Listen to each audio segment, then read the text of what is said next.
What's going on, everybody? My name is JT and you're tuned in to People's Trader, your source for no-nonsense crypto, fundamental analysis, and technical analysis, all in under 15 minutes. If that's the sort of thing that tickles your fancy, why don't you hit the subscribe button? I do this every single day, except for the days that I don't. And in today's video, we're going to be talking about the Tesla stock, as well as some analysis on Bitcoin, followed up by some analysis on some VeChain. So let's just jump right into the news. Tesla stock chart resembles Bitcoin bubble in 2017, says analyst. The analyst says that the Tesla stock chart looks similar to the weekly fractal of Bitcoin in 2017 when it reached its $20,000 all-time high. Julian Bridgeton, the co-founder of the macroeconomic research firm MI2 Partners, believes Tesla stock is showing signs of a bubble. He compared the stock to Bitcoin back in 2017 when it hit $20,000 and dropped 58% in 2 months. From the yearly high of this month's bottom, Tesla price dropped 33.74%. The stock has recovered in the past 48 hours, posting a considerable recovery of 12.46%. Uncannily similar fractal between the Tesla stock price chart and the Bitcoin price chart. Bridgen shared the chart of Tesla stock with the fractal of Bitcoin's weekly chart from 2016 to 2019. He demonstrated some of the technical similarities between the two charts and explained. What defines a bubble? A great story is essential. In fact, the better the story, the bigger the bubble.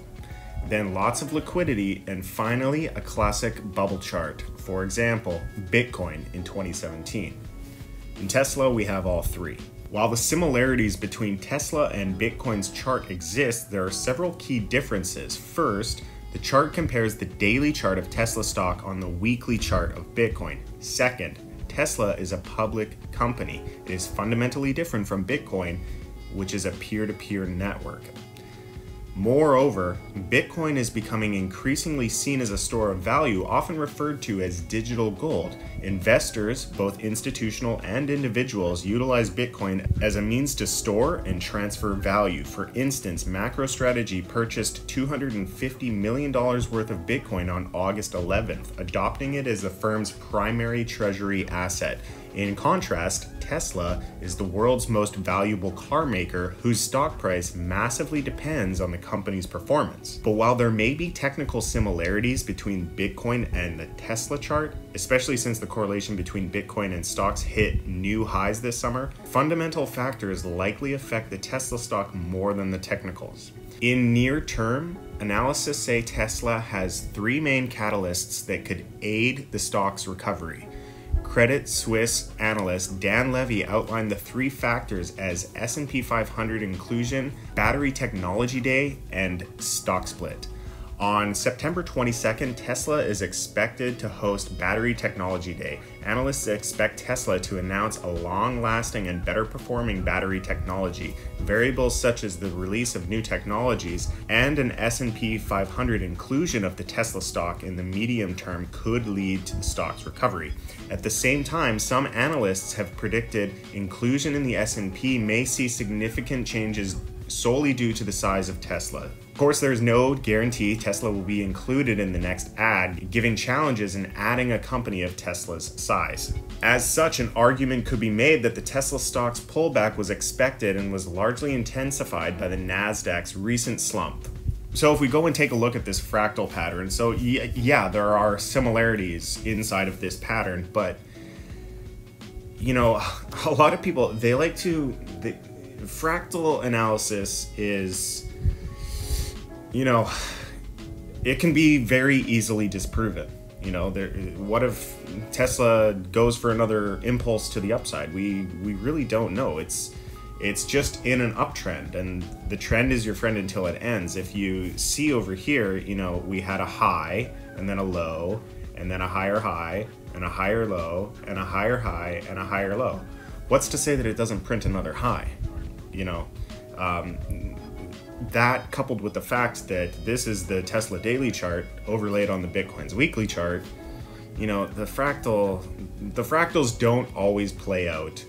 So this theory is very intriguing, and I think that, you know, we're we're at a point where you can allow the market to tell you if this theory is valid. And that's kind of the way that I do my analysis. Until the trend is broken, you have to remain bullish on the trend. So if Tesla, it's made its local low and it's heading to the upside, now if it fails to make a higher high and retreats down to make a lower low, well, the trend is broken. But right now, this is just a low. There's nothing to say that it's not going to make another high. You're just gonna have to wait and see. And that's just the way analysis is. You really gotta, I encourage you to really keep a simple approach to your technical analysis. Bitcoin's a really good example of that. Let's take a look at Bitcoin right now. So here we are on Bitcoin. Again, we've got a low, we've got a high, a low or a higher low, a higher high, and we're still at a higher low. So the trend is your friend until it ends. So until this trend is broken, I have to remove my emotion and remain bullish on Bitcoin. So for that reason, I think that we are going to continue to the upside because the trend has been telling us that we do continue to the upside. We have revisited the lower end of the range. This is where the low is created, and after the low is created, the next high is created until that trend is broken. So for Bitcoin, I think that we are going to enter a longer term consolidation pattern. So given the sentiment that's in the space right now and the amount of traders that think we're going to go down, I don't think that there are enough sellers. Now, this is my speculation. I'm just trying to, speculate based on the trend, but I don't think that we have the selling pressure needed to drive the price lower, but I also don't think that we have the buying pressure because people are really shooken up. There's a lot of people that are very bearish. There's very bearish sentiment in the space right now. Nobody's buying, okay? They're all sitting in tether, and that can be shown in the tether chart. So if we look at tether dominance, you can see here, if we take a look at the oscillators, tether is overbought. Everybody's sitting in tether. They want to wait and see. They want to wait and see what happens next. And fair enough. We have a lot of new investors that have entered the space very recently. DeFi has created a huge craze, and this craze has allowed amateur investors to make a lot of money. So there are new people in the space. These new people, they don't really, they're not used to the volatility that comes along with Bitcoin and this entire cryptocurrency market cap. So when DeFi has a crash and Bitcoin comes down 20%, 25%, they get very scared. They're in high risk assets. A lot of the DeFi coins lost 50% of their valuations. So it's going to be quite scary for the new investor to watch his portfolio just go down 50%. So a lot of people are sitting in tether, and they're not ready to make the leap into investing right now. So, it takes time for that momentum to build again. So I do think that we're going to consolidate for pretty much most of September. I don't think we're going to see any significant moves in Bitcoin until October, getting closer to the volatility that the U.S. election is going to bring to the table. Going to be a lot of speculators. People are going to be, figuring out what to do with their money. Do we need to put it in a safe haven? Is Trump going to win? Are we risk on? Are we risk off? There's going to be a ton of speculation. Speculation comes with volatility. So as far as the market is right now, that's kind of how I see it playing out, which is fine by me because the altcoins perform quite well when Bitcoin is consolidating, and we are starting to see that. A lot of the altcoins that we're looking at in my group are beginning to see a nice bullish continuation. If we take a look at one that has had a little bit of good movement lately. So we take a look at Algorand. Algorand has been in this Wyckoff accumulation box. We're in phase D. We're ready for an exit of the box. We did show a sign of strength here. This is good. This is confirming that what it is that we're looking at is true. We do have good energy behind this asset. We're currently inside of a falling wedge, looking for a break of the falling wedge. If we just zoom in, see what's going on with the EMAs are beginning to converge bullish. So they're consolidating right now. They're in bearish alignment technically, and they're beginning to converge bullish. This is going to give us more than likely the momentum that we need to break the pattern and see a breakout in Algorand to the upside. Another one that I've got a pretty sizable position in, and it's more of a hold position because I'm staking it, is VeChain. So let's go ahead and take a look at VeChain. So VeChain is another example of a coin that has been on, that has exited its Wyckoff accumulation box. I actually, I was in VeChain early days.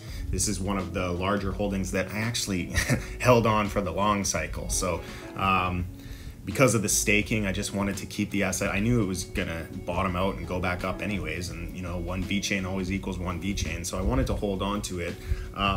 And we're gonna see some good movement in VeChain. VeChain has it's got a huge community. VeChain has a huge community, and when an asset has a large community, when that community starts talking, there's a lot of people talking, and that creates hype, especially to all the new investors in the space inside of DeFi. Yeah, they're focused on DeFi right now, but when some of these, quote unquote traditional coins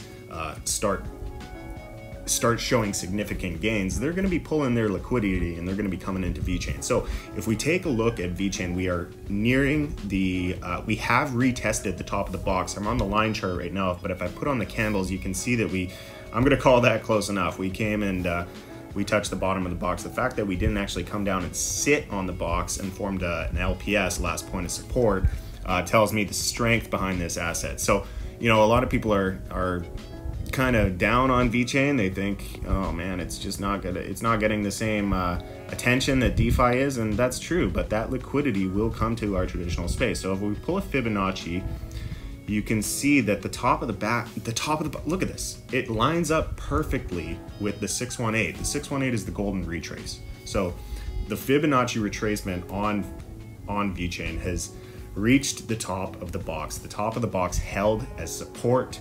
We're now looking to move to the upside. If I just turn that off and we zoom in, we can see that the exponential moving average, the moving averages are in bearish alignment, but they are starting to converge bullish. This is what's referred to in the Wyckoff method as a jump across the creek. This is how you set yourself up for the jump across the creek. So basically, you have this line, this line that's kind of like your own moving average, and we're getting ready to jump across that line. So yeah, the price action is going to begin to come up and test the creek, or it might come up and just test the EMAs. So we're going to blast through the EMAs, and then we're going to come down and probably test the 50 line and then start our markup. So the last time that VeChain did do a markup, it was quite significant. I think from the bottom of the box to the top of the close here, yeah, it was a 368%. Now that is a wave one. That is a wave one inside of a Elliott wave formation. So typically with Elliott wave, you get increasingly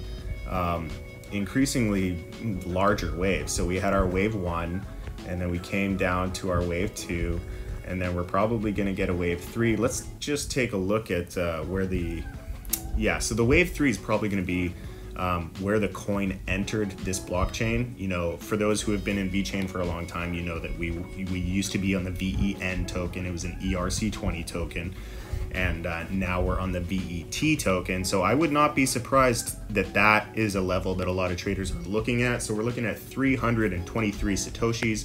So that would be a markup from where we are right now of about, 150%. So 150% from where we are right now. Hey, that's not bad. That is not bad. That would be if you were in VeChain at the bottom of the box, which I know a lot of this community has, because they've just been holding, because you get reward, you get dividends for holding. So now we're looking at a target of about 600% from the bottom of the box. That's nothing to sneeze at. So yeah, VeChain's looking really good. Anyways, if you would like to join my group, we focus a lot on the macro perspective. We're not a day trading group. We don't really, I do have day traders in my group, but it's not the focus and it's not the strategy of my group. So if you are an investor in this space and you just want to have an edge, if you want, dollar cost averaging is nice. If you do it consistently, it works great. But what if, you're the type of investor that maybe saves up large chunks and you just want to know advantageous or historically advantageous times to be buying, my group really focuses on the macro picture, and we can really help you level up your investment strategy, not only to make awesome entries, but also to take good profit levels so that you can reinvest in other projects. This entire space is groundbreaking technology. You can't just focus on one project. Black swan events, they happen, so you need exposure at a little bit here, a little bit there.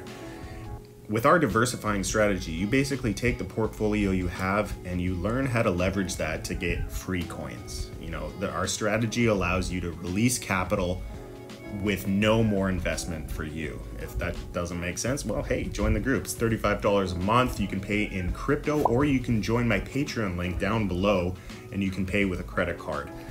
That is all the time I have for today. If you enjoyed this content, please leave it a like. Don't forget to subscribe and comment down below if there's a project that you would like me to take a look at. I chart all day, so I don't mind taking a look at whatever project interests you, as long as it has a chart. A lot of these DeFi projects don't have a chart, but anyways, I got a split. We will see you in the next video. Peace.